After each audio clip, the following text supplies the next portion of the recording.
نہیں، ایسا نہیں کہا انہوں نے یہ کہا کہ میاں صاحب آپ بھی تشریف لائیں، باقی سب لوگ بھی آئیں، مل کے جد و جہد کرتے ہیں. تو جس پہ میں نے بہت ادب کے ساتھ ان سے یہ کہا کہ میاں صاحب کو واپس لانا ان کی زندگی کو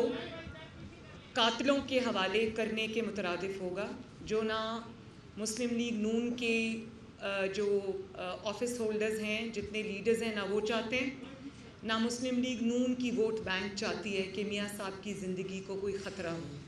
نہ ہی پاکستان کے عوام چاہتے ہیں، کیونکہ پاکستان کی عوام کی انویسٹمنٹ ہوتی ہے لیڈرز کے اندر جو کہ دہائیوں پر مبنی ہوتی ہے، اور ہمیں زندہ لیڈرز چاہیے. ہمیں لیڈرز کی لاشیں نہیں چاہیے، ہمیں لیڈرز کا قتل نہیں چاہیے، ہمیں زندہ لیڈرز چاہیے. اور میں نے زرداری صاحب سے یہ بھی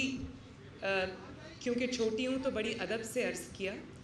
کہ میاں صاحب کی جو سٹرگل ہے، میاں صاحب کی جو قربانیاں ہیں، وہ کسی سے ڈھکی چھپی نہیں ہیں. اس ظالمانہ اور انتقامانہ دور کے اندر جتنی سخت جیل اور سب سے لمبی جیل، آپ ذرا کائنڈلی چپ کر کے بات سنیں گے پلیز؟ تو سب سے سخت جیل اور سب سے لمبی جیل میاں صاحب نے کاٹی ہے. میاں صاحب اپنی بیمار اور بستر مرگ پر جو